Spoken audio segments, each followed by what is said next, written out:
Witamy wszystkich serdecznie. Witamy pana Xa. Pan X jeszcze swojego imienia nie ma, nie dostał. W komentarzach piszcie imię, jakie byśmy mogli dać panu X. Pierwsze imię Zdzichu. Może będzie i Zdzichu, jeżeli jakieś inne fajne imię nie wpadł.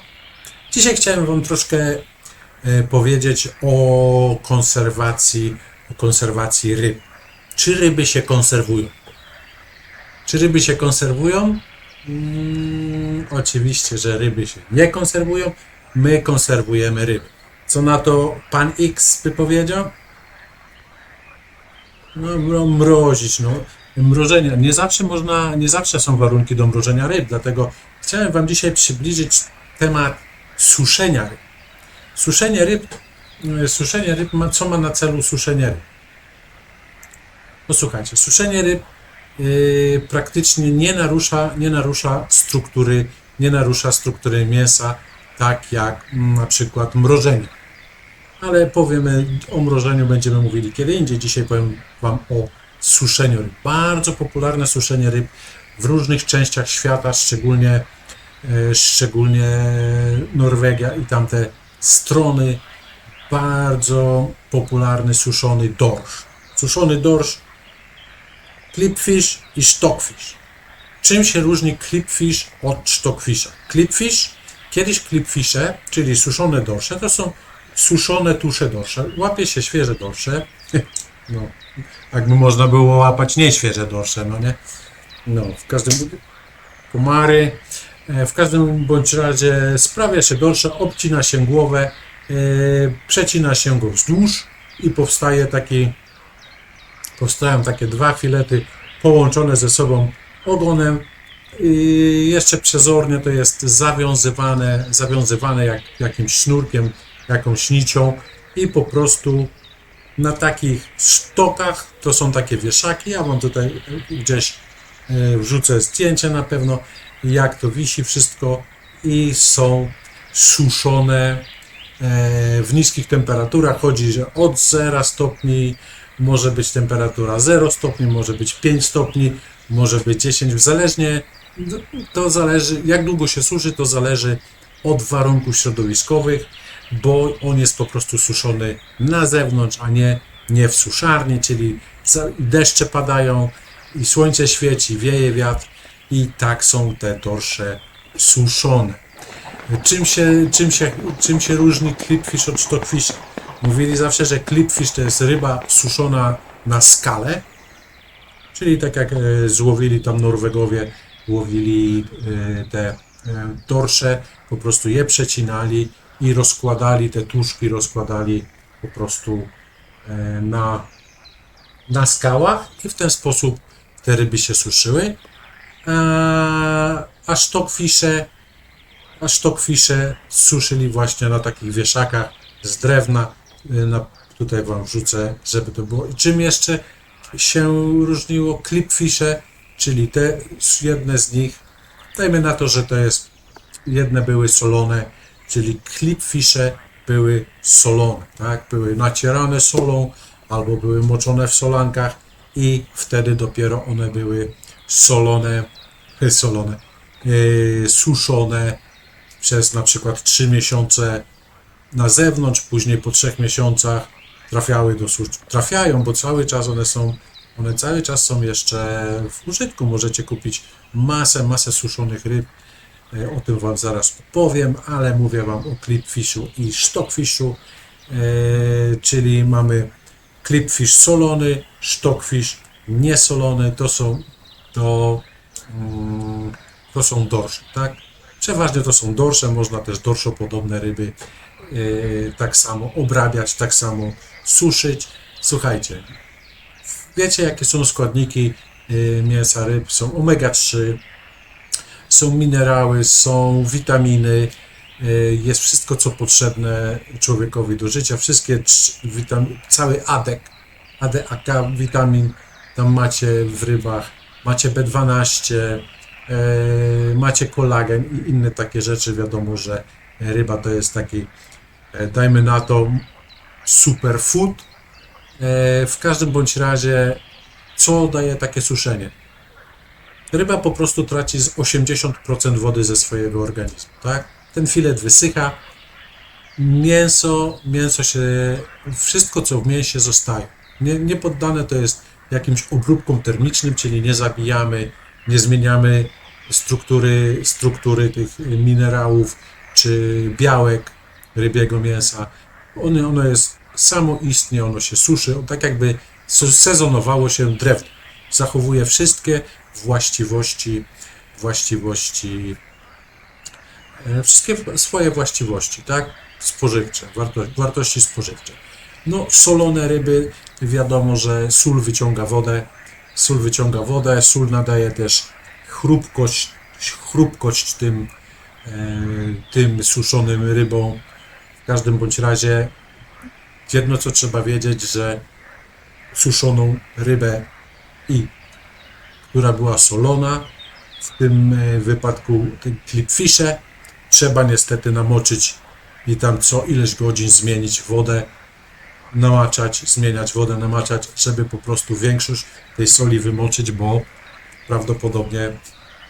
prawdopodobnie niedobrze by to wpływało na nasz organizm.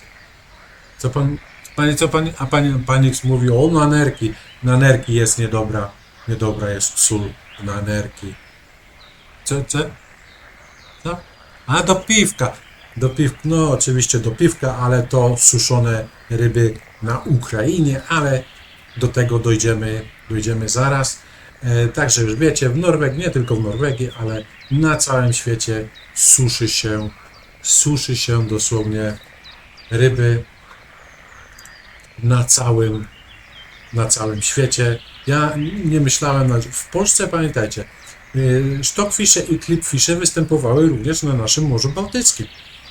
Kiedyś, z tego co mi opowiadał mój profesor, on ma takie stare książki, kiedyś na lekcjach właśnie rybactwa opowiadał nam, że nad polskim morzem normalnie były rozstawione, dajmy na to takie stojaki z drewna zrobione i tam suszyły się ryby. I nie tylko dorsze, ale suszyły się ryby słodkowodne, od stynki do jesiotra.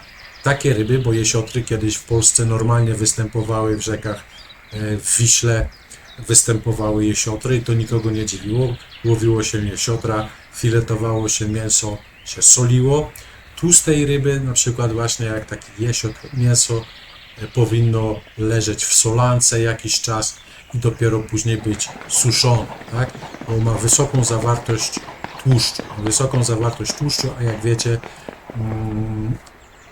tłuszcz ryby bardzo szybko jełczeje i po prostu by się szybko zepsuło. Jeżeli ryba jest nasolona, nie ma prawa, znaczy zdarza się, że jeżeli jest to robione w sezonie, to muchy jakieś dopadną tą rybę, nawet jak będzie solona, ale to, co Wam wcześniej mówiłem, ryby solone na zewnątrz, bo ryby suszone na zewnątrz i są ryby suszone w takich specjalnych suszarniach, w innych warunkach trochę, takich warunkach już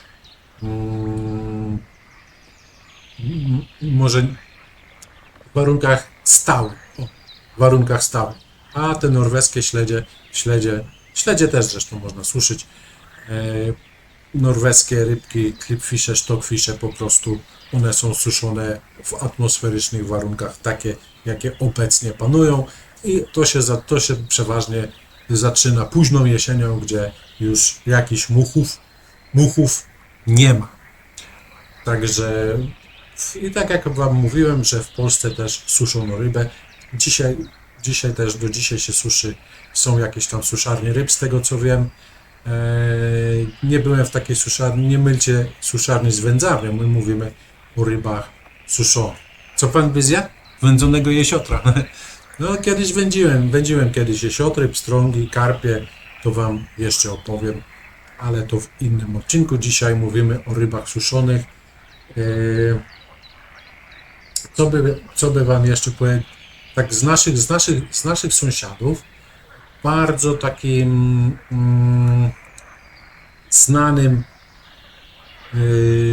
suszycielem ryb, to jest Ukraina po prostu. Nie? No teraz wiecie jak jest, ale my mówimy na temat tego. Ukraina słynie z suszonych rybek, a szczególnie kultową rybą tej Ukrainy to jest taranka.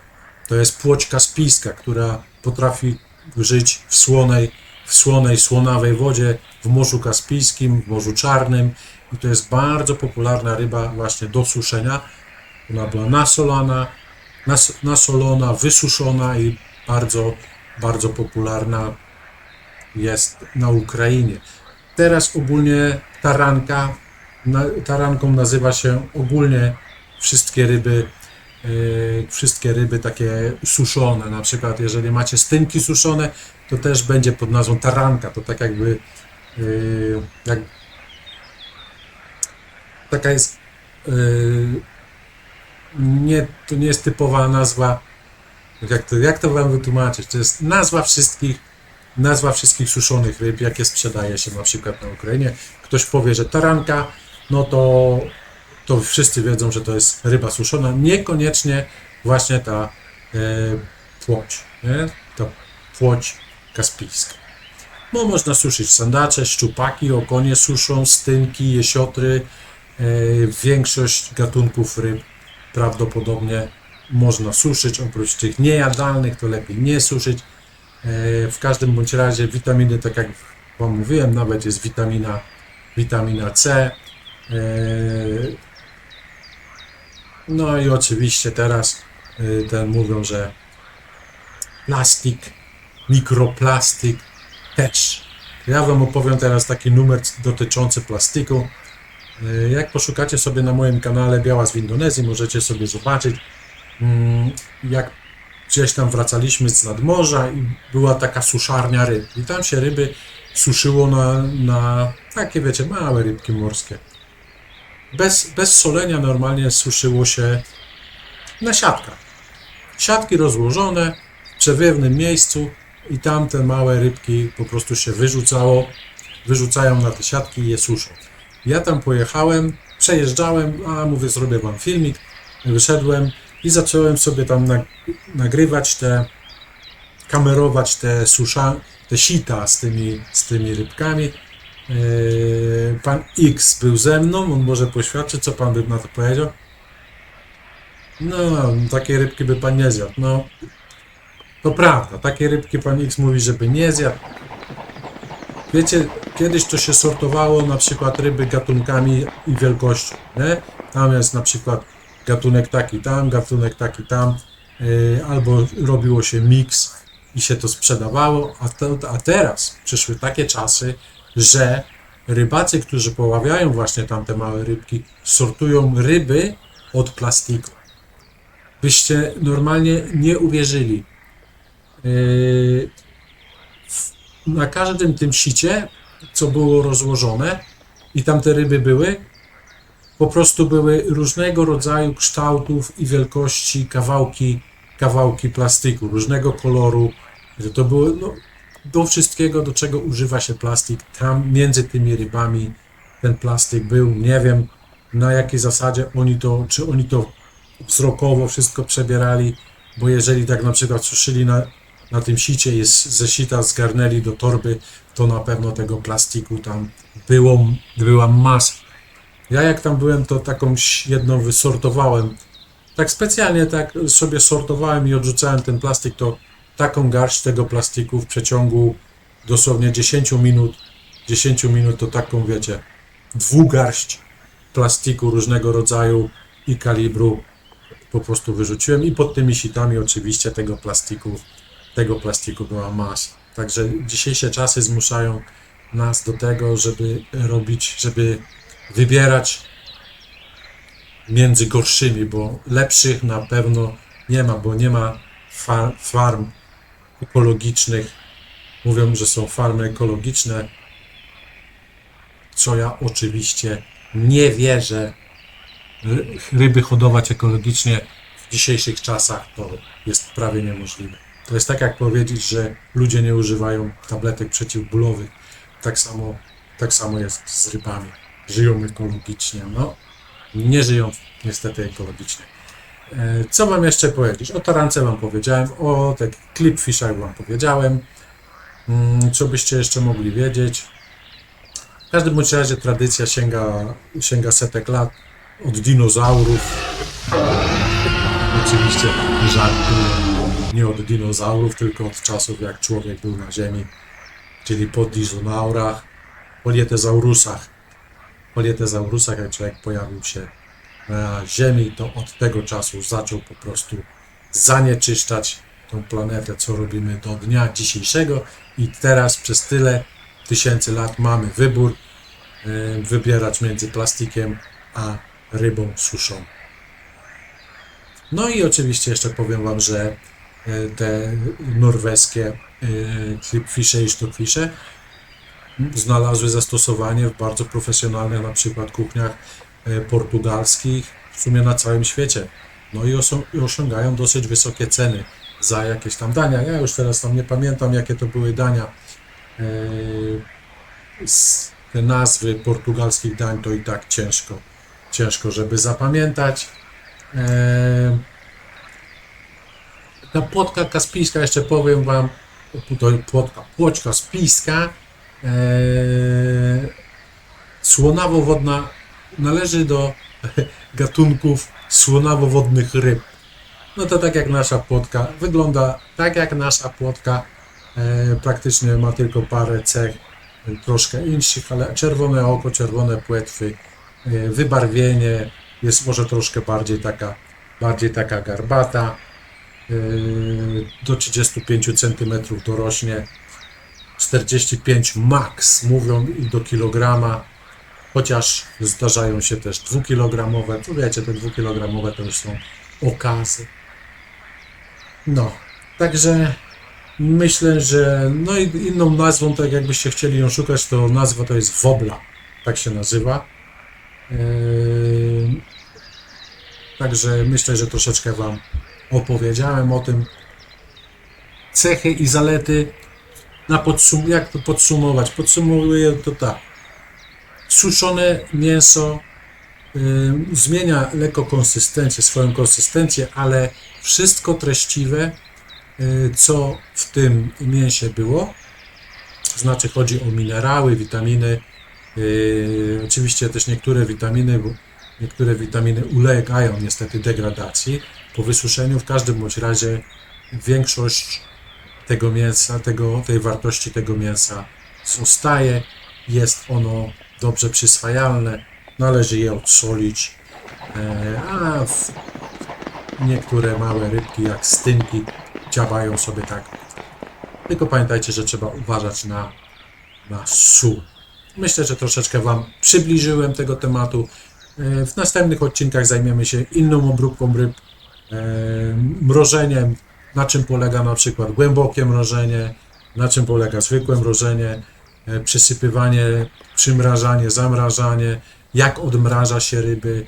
Myślę, że w następnych odcinkach, jeżeli będziecie chcieli, to oczywiście Wam opowiemy. Ja i Pan X, chyba że do tego czasu jakieś imię dla Pana Xa wymyślicie. Pozdrawiam Was serdecznie, subskrybujcie, lajkujcie i piszcie w komentarzach, co byście chcieli jeszcze usłyszeć, o czym się dowiedzieć.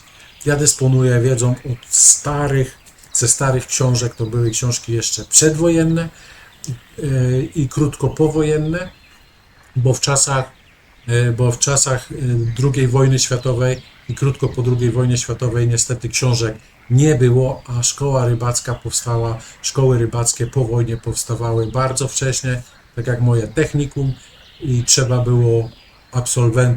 było uczyć rybactwa, więc na początku książki były jeszcze sprzed wojny i niektóre informacje właśnie te przedwojenne mój profesor nam wykładał, za co serdecznie dziękuję, bo do dzisiaj pamiętam clipfisha i stockfisha i moi koledzy z technikum oczywiście będą pamiętali clipfisha i stockfisha. Pozdrawiam Was serdecznie, pamiętajcie, ryba nie myśli, ale swoje wie. Dużo zdrówka życzę i lajkujcie, subskrybujcie. Do zobaczenia w następnych filmikach. Trzymajcie się ciepło, zdrówka, hej!